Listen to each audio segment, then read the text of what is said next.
What is going on, my peeps? It's Micah back with Versatile Productions, back here with my 24 hours first impressions video of that bad boy Galaxy S22 Ultra, baby. Yes, this box, they know how to give you that subtle premium classy look with their box, don't it? All bit slim because they don't want to add a charger anymore. And as we discussed, I like, by the way, how that look right there, you know what I'm saying? Just boom, just in it. Ooh, bam. Goodness gracious.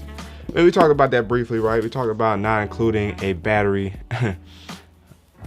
a charger in the box. There it is, right there, and all of it's oof. Goodness gracious, just clean.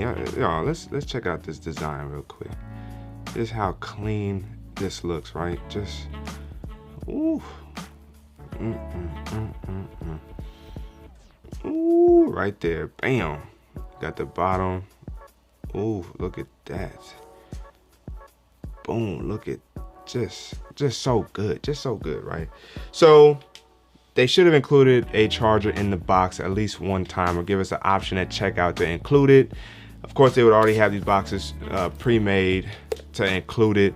Wouldn't really make the box that much bigger, but you actually would ultimately save on waste by being able to include a charger with the phone, as opposed to buying a charger and having to spend more on plastics and materials therefore after.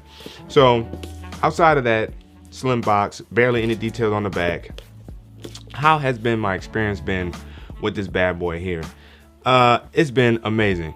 I took it to work, wowed a couple workmates already who like Samsung phones. One of them had a Note 3 like back in the day and had never made it back around to the Note, but when I showed her this one, she was like, I'm gonna have to go get that. And I even got to brag a little bit because, you know, the phone hasn't actually officially released yet, so being able to get the interest that way as well, having a pre-release phone in the Galaxy S22 Ultra was great.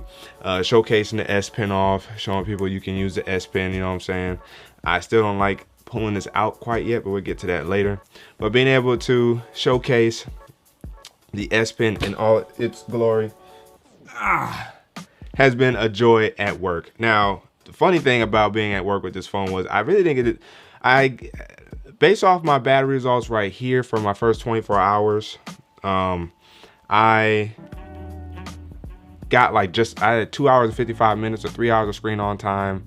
And then the other 8 hours or so, 8 hours and 30 minutes, 8 hours, 50 minutes, something. Cause I had like, or I think it was 8 hours, something like that. But basically I was like just below 12 hours of usage, or just over 12 hours of usage on the phone, because I had taken it off the charger at 5 p.m. to take it to work. I ran all the settings. I kept adaptive battery power saving on, which is in the settings within the regular settings on the phone. I kept that on, but I ran everything else. WQHD plus, 120 hertz, enhanced processing, got it going. I even used Good Guardian's app to increase my thermals by 2 degrees Celsius. That way it will run a little bit hotter. We will allow it to run, thus being able to lessen how much the processor throttles. And then I do use some of the Battery Guardian apps settings, but I even will tailor those back thereafter for this day, which is the next day after having this phone, just to compare battery. Now my usage is not going to be 100% the same, but I should be able to still get equal to, if not the same amount of screen on time for this device. Now I know I've been saying screen on time a lot for battery life. Remember that battery life is not just about screen on time. Screen on time is a portion of it, but really, how long can this phone last throughout the day? Will the phone be there when you need it? When you take it off the charger, or when you wake up, you go to work, school, you go out, have some fun, business, will your phone still be alive at the end of the night, or will you be rushing for a charger? And I will say that so far with this 5,000 milliamp battery, I did not have no need to pull back and to power save with this. I put this on the charger with like 9% left. So through the first 12 hours off the charger, it only got the charge for like 2 to 3 hours, because as soon as I finished recording the unboxing video, I brought this phone into there, hooked it up on the charger, started activating and accessing apps and everything. And As soon as it hit 100%, took it off the charger, went to work. 5 p.m. right? Didn't even think to look for the settings and change anything. I wanted to see if I could make it through that whole day at work on this phone, and I was able to with 9% left. And that actually struck me pretty hard, because for it not to know what I am trying to do and for it to be able to do that so easily, I was thoroughly pleased. And wow, now yes, I'm on YouTube as you see. I will be using my S22 Ultra because I've been using Samsung Notes a little bit more to take notes, and so I use them to take notes on some of the things that impress me in a good way or bad way. And disclaimer, really it hasn't been too much bad. Again, I kind of hinted to it earlier. But to sum up the battery situation, this time around I'm going to take off the adaptive power saving, which still is based off of usage, but by taking that off, it's not going to try to throttle any apps. It's just going to let it run. And then tomorrow, the third day, I'm going to go into the thermal guardian within Good Guardians, and I'm going to actually lessen the use of 5G. So not based off heating, but if data usage is not high, it will turn off 5G for me and only turn it on when it needs to be. And that will also save a huge deal on battery life and heat well, not heat dissipation, but the heating of the phone. I did notice some heating of the phone when using it, and especially if I started using it for a little bit long period of time, because again, we had a lot of downtime at work. So when I could find those downtimes, those periods to watch some videos, that's when I noticed it heat up just a little bit, but it wasn't like crazy hot to the touch or nothing like that. And if anything, I kind of noticed it more so along the rails or the framing of the phone, because as you guys know, the way Samsung has modified their heat dissipation through the phones with the cooling chambers and the way they design the plate to dissipate heat to the sides, you're gonna feel it more alongside the frame of the phone, and that's where I kind of felt it more with this device. So with battery life, so far it's been great. Today, if I was to check my battery, I'm gonna go in here real quick. If I go to battery, it still says learning usage patterns, but if I click on battery, I'm at 5 hours and 46 use, 3 hours 14 minutes screen on time, 2.5 minutes screen off time, and I have 64% left. So that's pretty solid right now. Biggest drainers is YouTube at 5.5%, active 55 minutes, the One UI Home at 4.8%, 1 hour 5 minutes, and then all little small subtle apps elsewhere. I don't have TikTok on here, and shout out to Sam Mobile, lover of tech BA. I forgot his name, but he noticed that TikTok is a big drainer on the battery, which is pretty interesting. So those who like TikTok and whatnot, be mindful when you're using that on your device. It will drain your battery even if you're on it for a little bit. So battery life so far has been a-okay. I will continue to report on that here and on Twitter. So if you don't follow me on Twitter, I should have it up here right here at Versatile Tech, where I routinely, whenever I get a new phone, the first like 7 days or so, I drop my battery usage just to show you what's going on with the phone. Now, funny enough, if I put this phone down real quick and I pick up my Z Flip 3, my Z Flip 3's little 3300 milliamp battery, solid enough to make it through the day. So I'm not gonna sit here and act like, oh, it was bad battery life, but of course in comparison to a 5000 milliamp battery, this pales in comparison. I could still get this phone to last through a day at work. The difference is, if I didn't have this phone fully charged up or like in the 85% range, I couldn't run this phone at full max during a work day. I would have to use power saving to make it through the day. Now, in either case with either phone, power saving is fine. Power saving for my Flip here, I'm gonna miss you. You know what I'm saying? I miss my flex mode. But power saving on either phone is fine and ideal for a workspace anyway, because you're most likely not on your phone like that. So using power saving will actually really help you maximize the amount of time or amount of battery you can save throughout your workday, unless you're using your phone to work. So keep that in mind when it comes to battery life. Again, I'm gonna have a battery focused video that showcases how you can maximize your battery life on your S22 Ultra. Now, S Pen baby, what we talking about next? We're gonna talk about the phone design. Now, I like the phone design. It really took me back because I've never had a phone this shape before. I've never had a note, so I'm not even used to this more squared off, sharper edges feel and appeal. And it has appealed to me. I am loving it. It feels really good in the hand. Just substantial, as I said before. Not, I wouldn't say hefty, but you're not mistaken this phone. Like, it's in your hand, it's in your pocket. But honestly, in the pocket, I didn't even notice that much of a change between this phone and my Z Flip 3, even though this phone is a bigger phone. So it's pretty interesting to note there, but this phone feels much more there than my Z Flip 3. I like the way the camera modules are cut out and they have that silver platinum look in terms of the rings. You know what I'm saying? You guys can probably see that right there. I dig the look. I dig everything about this look. The S Pen is clean, having that a part of the design. But I guess I can include that here. As I said before, the S Pen is a little bit hard to take out because it doesn't eject far enough out. So, and because I don't have no nails, you know what I'm saying? I don't have no nails. It could be difficult to pull on the back side of this S Pen to actually pull out.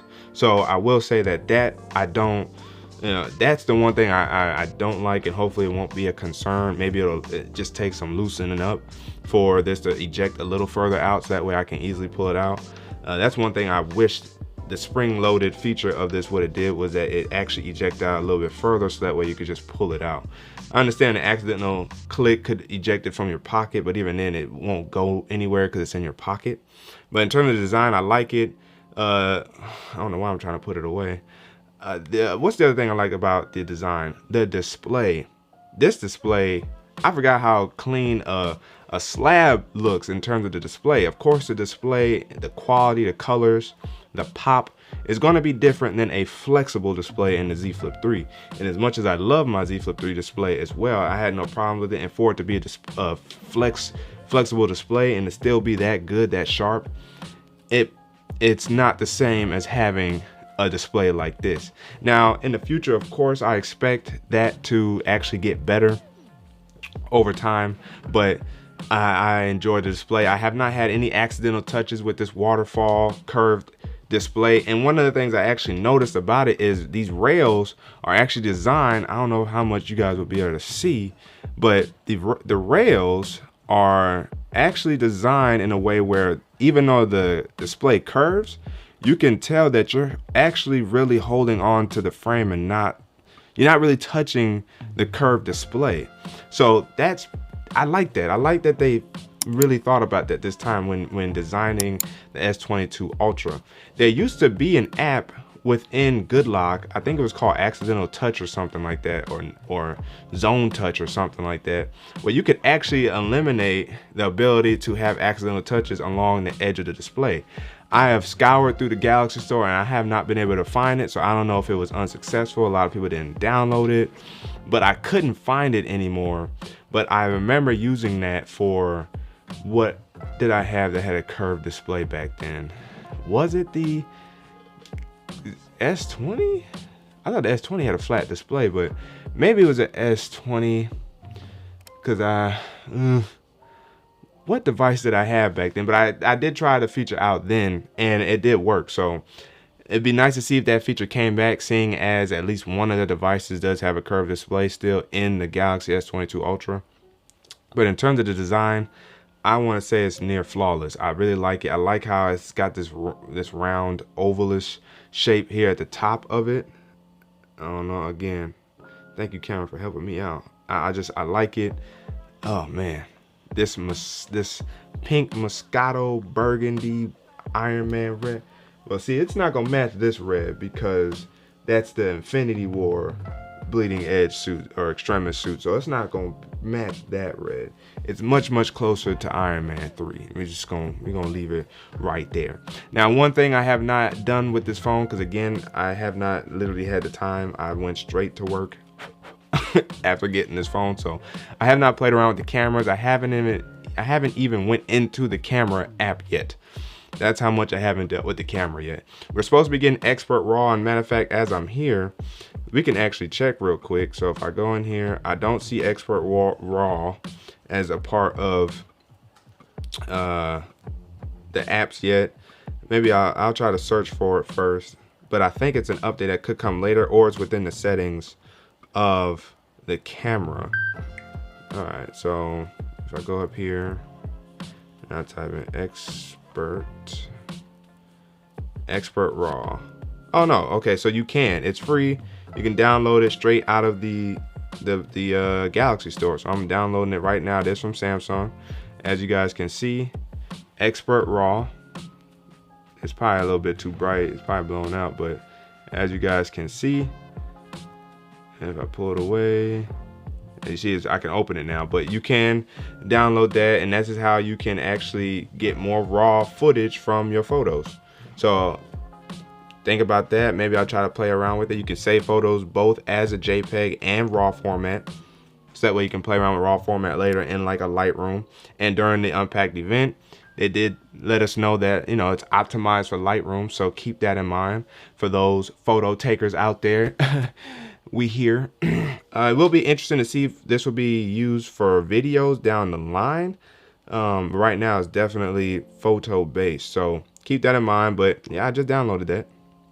So there you go with the cameras. I will be playing around with the camera a little bit more this time around because, of course, these cameras are super solid. So I will try to play more around with the 108 megapixels, the 12 megapixel ultra wide, the 10 megapixel 10 times optical zoom, the 3 times 10 megapixel optical zoom, the 40 megapixel front facing camera. Like, Samsung went all out with the cameras this year, and this is why, again, it was a good idea for them to drop the Note line and just combine it with the S line, because the Note line was struggling with the camera department when it came to the S line. The S line became the showcase for technology and not the Note line. So shout out to the foresight of your boy, but also Samsung to see that themselves, saving some money overall.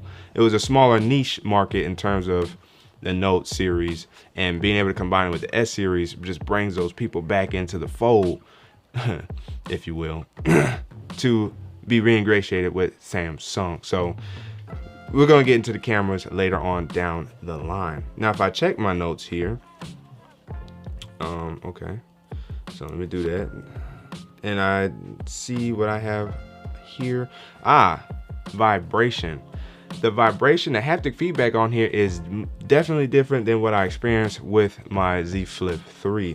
I believe because the vibration is going horizontally through the phone as opposed to up and down, it's not as sharp of a vibration, and I actually like that for this phone. I like the fact that it's more soft, but it also feels better to the touch, at least in my opinion. I do like the vibration, the haptical feedback, the haptic feedback from the S22 Ultra and the haptic motors that they are using for this phone. The display, again, in terms of colors and quality, I actually almost wanted to keep the vivid mode on here because I really liked how it popped. For some reason, I was really close to kind of, because I had it on and I forgot, so I was using it like, man, these colors are popping. And I was like, oh, let me check to see if vivid mode's on, and it was on. When I shut it down, it's crazy how fast my eyes adjusted to vivid mode. I'm not mad with either one because I do some light level of editing on my phone. I would like to keep it in natural mode. I do most of that on my tablet though. My tablet is in natural mode, so just to keep my eyes from getting too happy with the with the contrast enhancer, if you will, I just tone everything down to natural mode. Let's see here, and I think that was pretty much it. The S Pen, again, latency feels good. I talked about the ejections.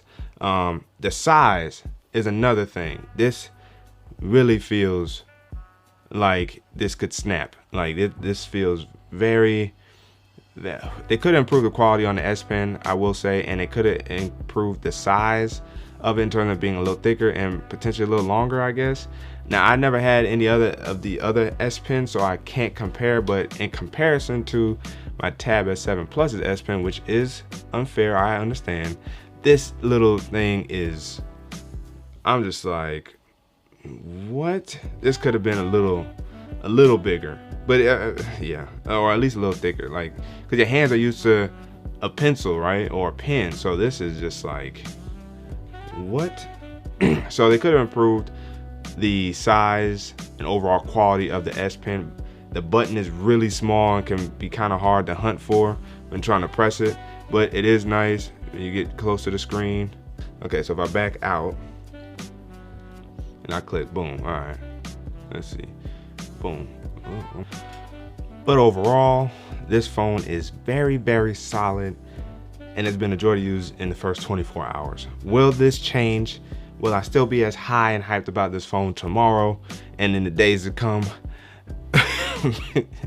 Make sure you guys ignite the like button, subscribe to the channel, hit that notification bell so that we never miss my videos, so you can find out if that's the case. In the meantime, let me know down in the comment section below what you guys think about the Galaxy S22 Ultra, the S22 Plus, the S22, the Galaxy devices. Samsung, are you in the Galaxy family?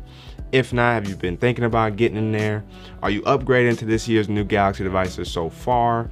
Are you interested in Samsung combining the Note series with the S series? Again, the comment section is open for discussion. But again, as always, if you guys haven't already, make sure you guys ignite the like button, subscribe to the channel, hit that notification bell so that way you never miss my videos.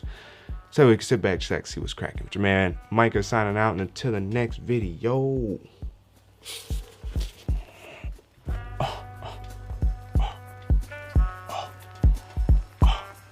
Wait for